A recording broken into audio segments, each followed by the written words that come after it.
सबसे पहले मैं माफी चाहूंगा कि 2026 की प्रेडिक्शन में मैंने समय लगाया लाने के लिए। ये हमारी थर्ड ईयरली प्रेडिक्शंस हैं और back to back accurate predictions देने के बाद हम एंटर कर चुके हैं सूर्य देव के साल के अंदर। 2026 का जो टोटल होता है न्यूमरोलॉजिकली वो 10 से 1 आता है। इससे पहले हम 2026 की प्रेडिक्शंस को शुरू करें, मैं अपने गुरुदेव श्री श्री बाबा नीम करोली जी महाराज को याद करना चाहूंगा और अपने महागुरु श्री हनुमान जी महाराज को याद करके उनका नमन करता हूँ। जैसे कि पिछले साल मैंने पहले ही वार्न कर दिया था कि एक्सीडेंट्स होंगे, वैसे ही अनफॉर्चुनेटली हमने कुछ ऐसे एक्सीडेंट्स देखे जिससे बहुत सारे लोग प्रभावित हुए, जैसे कि एयर इंडिया का एक्सीडेंट हुआ। तो सबसे पहले तो जिन लोगों के घरों के अंदर इम्पैक्ट पड़ा है, मैं प्रभु से विनती करता हूँ कि उनके घर राहत पहुंचे और जो भी लॉस हुआ है उनको हम लॉस को पूरा तो नहीं कर सकते लेकिन उनको हम श्रद्धांजलि जरूर दे सकते हैं। तो उनको श्रद्धांजलि। हमने अपने ग्लोबल लीडर्स को पहले ही एग्रेशन के लिए वार्न किया था और हमें अभी भी पता चल रहा है कि वो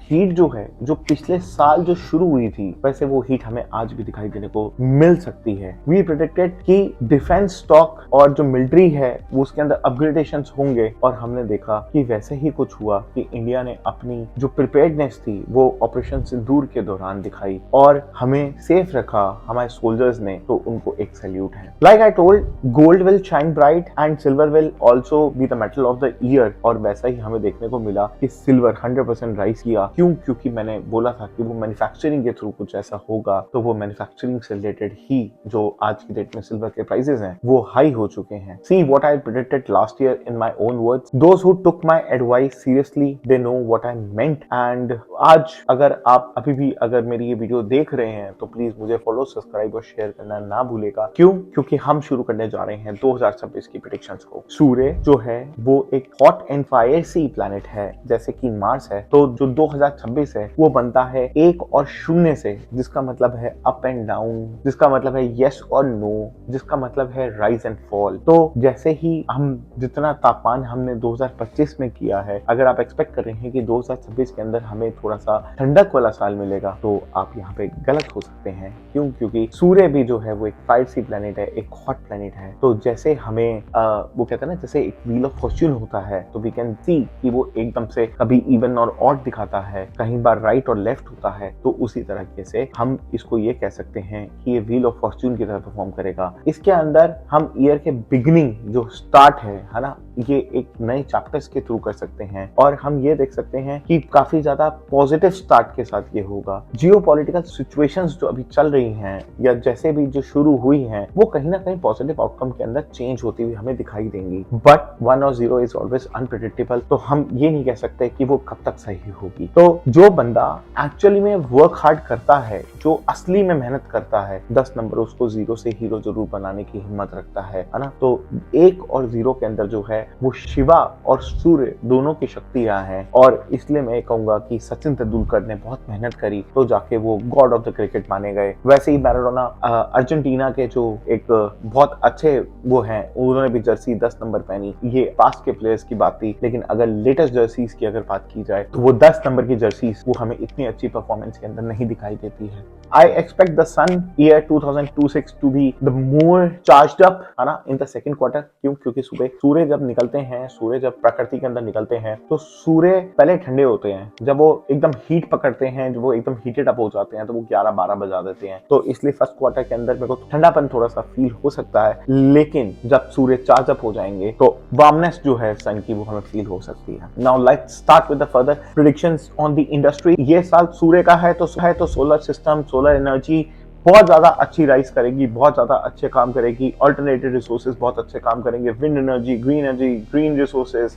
है ना, रिन्यूएबल रिसोर्सेज, रिन्यूएबल एनर्जीज, है ना। और एनर्जी से पावर जो इंफ्रास्ट्रक्चर है, ईवी से रिलेटेड जो हमारा इंफ्रास्ट्रक्चर है, बैटरी टेक जो है, सेमीकंडक्टर्स हैं, इसके अंदर हमें बहुत अच्छा राइज देखने को मिल सकता है ना। सूर्य से रिलेटेड कुछ ऐसी डिस्कवरी हो सकती हैं जिससे हमें सूर्य के अंदर होने वाले एक्सप्लोजन के बारे में या सूर्य को और नजदीकी से जानने को मिले। इंजीनियरिंग, कंस्ट्रक्शन और मैन्युफैक्चरिंग से अगर आपकी फील्ड अगर कुछ भी अगर रिलेटेड है तो आपको भी बेनिफिट मिल सकता है, लेकिन ये अगर फील्ड बात करी जाए इंजीनियरिंग, कंस्ट्रक्शन और मैन्युफैक्चरिंग से रिलेटेड, तो इट इज अक्यूमुलेटिव ईयर, है ना, जो कि आपको 2-3 सालों से आपको जो एफर्ट्स हैं, जो आपके लास्ट ईयर के भी एफर्ट्स हैं, वो आपको आगे लेके जाएंगे। और सूर्य जो है वो बायोटेक्नोलॉजी को भी फेवर करते हैं, है ना, वो एक हीलर हैं, एक जो कहते हैं मेडिकल फील्ड के अंदर भी बहुत सारी एडवांसमेंट्स हमें देखने को मिलती है। क्यों? क्योंकि सूर्य को अगर हम वैदिक के हिसाब से देखें तो सूर्य हमें एज अ हीलर भी काम करते हैं, हमें एक ऊर्जा देने का काम करते हैं। Quantum computing, robotics, artificial intelligence, data centres, है ना, विल बी एट राइज, है ना। एआई का बबल बस्ट हो भी सकता है, नहीं भी हो सकता है। एआई के अंदर थोड़ा सा सावधान रहना। बाकी this is a very प्रॉस्पेरिंग year for the creative industries, media industries, art, OTT and gaming. Teaching and consultation से अगर रिलेटेड काम कर रहे हैं, कोचिंग से रिलेटेड अगर काम करते हैं, तो सूर्य जो है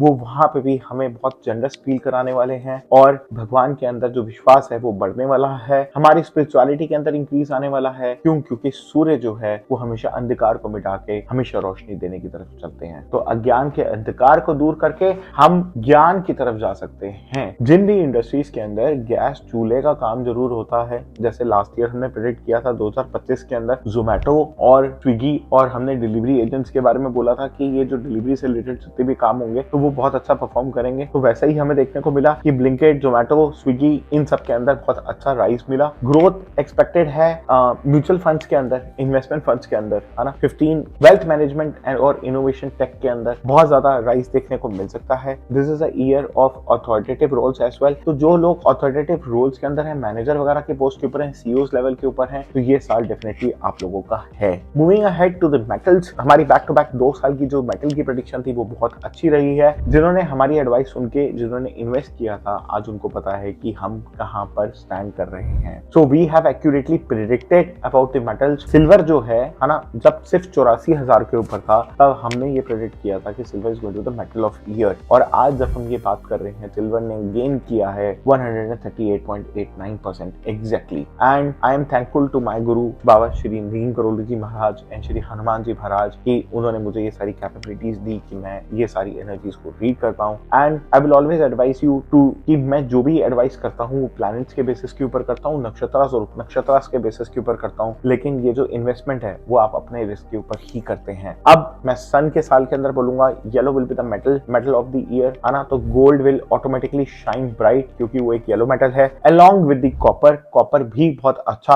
परफॉर्म करेगा गोल्ड के साथ, है ना। तो अभी अगर आप इसको गोल्ड को अगर आप खरीदते हैं तो मैं आपको ये जरूर कह सकता हूँ कि 2028 में आपको गोल्ड कहीं आपको बहुत अच्छी जगह पे लेके जा सकता है, क्योंकि 2028 से आएगा 3 नंबर, और 3 नंबर जो है वो देव गुरु का है, और जो मेटल है वो देव गुरु को दर्शाता है। वैसे ही मैं सिल्वर कहूंगा कि सिल्वर अभी थोड़ा सा डिप करेगा, लेकिन अगला साल यानी 2027 2 से आएगा, मून का ईयर आएगा, और मून जो है वो सिल्वर को रिफ्लेक्ट करता है। तो सिल्वर के अंदर तो जहाँ पे थोड़ा सा लिटिल फॉल मिले तो वहां पे इन्वेस्ट कीजिएगा, ताकि आपको 2027 में वो कहां लेके जाता है आपको देख पाए। 2024 के अंदर हमने ये भी प्रेडिक्ट किया था कि रियल एस्टेट के अंदर एक अच्छा राइज मिलेगा, और हमने वही देखा कि जहाँ पे रियल एस्टेट सो रहा था वो वहां पे शेकन अप हुआ। 2025 के अंदर हमने बोला था कि मैन्युफैक्चरिंग बहुत ज्यादा हो जाएगी, और वहां पे हमें 2025 के अंदर वही सेम चीज दिखाई देनी पड़ी। For stock market it will be very volatile and very fluctuating year, है ना। शॉर्ट टर्म ट्रेडर्स के लिए इस साल फिर से कॉशन है, क्योंकि नुकसान हो सकता है, रोलर कोस्टर राइड है, अप एंड डाउन है, 10 नंबर से 1 आ रहा है, कुछ भी हो सकता है। लास्ट क्वार्टर के अंदर अगर आप देखोगे तो मार्केट बहुत ज्यादा राइज कर सकती है, अच्छी पॉजिटिव न्यू बिगनिंग्स देखने को मिल सकती है। अब बात करते हैं इंडियन इकोनॉमी की। डिस्पाइट ऑफ टैरिफ पे टैरिफ, इंडिया ने 2025 में भी बहुत अच्छा किया, यही हमने प्रेडिक्ट किया था कि 2025 में इंडिया बहुत बढ़िया प्रेडिक्ट करेगी, और इस साल जो इंडिया है ना, वो अपने 80th इंडिपेंडेंस के अंदर एंटर कर रही है, और पीएम मोदी भी जो है ही इज आल्सो 8 नंबर। तो वहां पे हमें कहीं ना कहीं ट्रायल्स का सामना करना पड़ सकता है, हमें एज अ इंडिया थोड़ा सी डिफिकल्टीज फेस करनी पड़ सकती हैं। As a number 1 sun represents radiance, power and self respect. तो कैसा है, तो मैं फिर से कहूंगा कि लास्ट ईयर जो था वो ग्लोबल लीडर्स को एकदम से शांति से बैठने के लिए बोला था, मैंने मेडिटेट करने के लिए बोला था। तो मैं इस साल भी कहूंगा कि अपने ईगो के ऊपर बात को मत लो, अपनी पावर को मत दिखाओ, अपने आप को थोड़ा सा शांत रखो। क्यों? क्योंकि जब भी 2 देश लड़ते हैं तो नुकसान हम इंसान का ही होता है। अगर इंडिया और पाकिस्तान की भी अगर लड़ाई हुई तो कहीं ना कहीं लॉसेस दोनों जगह हुआ, कहीं ना कहीं अगर उन्होंने भी अगर टेररिज्म एक्ट किया तो उसमें इंसानियत का ही नुकसान हुआ। कहूंगा, हम चाहे जो भी हो, चाहे जैसे भी हो, हम एक इंसान दूसरे इंसान की कभी भी जान नहीं ले सकते हैं। तो ह्यूमैनिटेरियन को ग्राउंड्स के ऊपर देखते हुए हमें अपने आप को थोड़ा सा शांत रखना चाहिए। Donald Trump who is born on 14/6/1946, है ना, इनके लिए आगे आने वाले 2 साल मेरे को अच्छे नहीं दिखाई देते हैं। दो Rahu is very aggressive in his chart, in his numbers. दूसरा, बीमारियों से रिलेटेड मैं थोड़ा सा सावधान करना चाहूंगा। समर्स में हमें थोड़ा सा सन की हीट की वजह से, सन के तापमान की वजह से डिहाइड्रेशन हो सकती है, माइग्रेन हो सकता है, तो हमें अपने आप को हाइड्रेटेड रखना है। टेम्पर इम्पेशंस और रेस्टलेसनेस बढ़ सकती है, या उसके अंदर हम थोड़ी सी चीजों को बढ़ते हुए देख सकते हैं। बैलेंस क्रिएट करते हुए हमें हाइड्रेशन को रखना है, हमें प्रॉपर रेस्ट करना है और हमें अपना इमोशनल बैलेंस बना के रखना है, अगर हमें इस साल अगर अच्छे रिजल्ट्स देखने हैं तो। अगर मैं बात करूं बीमारियों की, तो हार्ट से रिलेटेड थोड़ी सी प्रॉब्लम्स दिखाई दे सकती हैं, हार्ट से रिलेटेड थोड़ा सा इश्यूज दिखाई दे सकते हैं। बट मैं यही कहूंगा कि आप जो भी खाते हैं आप वैसा बनते हैं, तो अपने पंचम भाव को अगर अच्छा करना है, अपनी अगर आत्मा को तृप्त करना है, तो अपने पेट को, जटा अग्नि को बहुत अच्छा रखो। तो जटा अग्नि तभी ठीक होती है जब आप कुछ अच्छा खाते हो। तो 2, 5, 8 का हमारे चार्ट के अंदर बहुत गहरा रोल होता है, उसको फॉलो करें। अगर मेरे को अभी भी फॉलो नहीं किया है और आगे सुनना चाहते हैं, तो प्लीज पहले मेरे को सब्सक्राइब कीजिए, इस वीडियो को लाइक कीजिएगा और बाकी लोगों तक भी पहुंचाइएगा। इस साल हो सकता है कि चेन्नई सुपर किंग्स फिर से एक ट्रॉफी ले ले। क्यों? क्योंकि येलो जर्सी है और साल जो है वो भी येलो के, वो कहते हैं ना, गुरु बचाए तो मारे कौन। तो गुरु अगर राजा को फेवर नहीं करेगा तो और आखिर करेगा किसको फेवर। तो जैसे रेड आरसीबी लास्ट ईयर जीती थी, वैसे ही हो सकता है कि इस साल सुपर किंग्स फिर से जीत जाए। इस साल की गोल्डन टिप है, हनुमान चालीसा पढ़ने से सबसे अच्छे लाभ मिलेंगे। क्यों? क्योंकि हनुमान जी महाराज के जो गुरु जी हैं वो सूर्यदेव हैं और ये साल उन्हीं का ही है, सूर्यदेव का है। तो हनुमान चालीसा पढ़ने से आपको बहुत अच्छे लाभ मिलेंगे। तो सुबह उठ के ब्रह्म मुहूर्त के अंदर सूर्य से पहले उठो, 11 बार हनुमान चालीसा पढ़ो जोत जला के, है ना। और 2026 को, है ना, 26 मत लिखना सिर्फ, क्योंकि वो 8 बनाता है और 8 से स्ट्रगल आ सकती है। And I will see you again with the another video. तब तक के लिए ध्यान रखना अपना। जय सिया राम।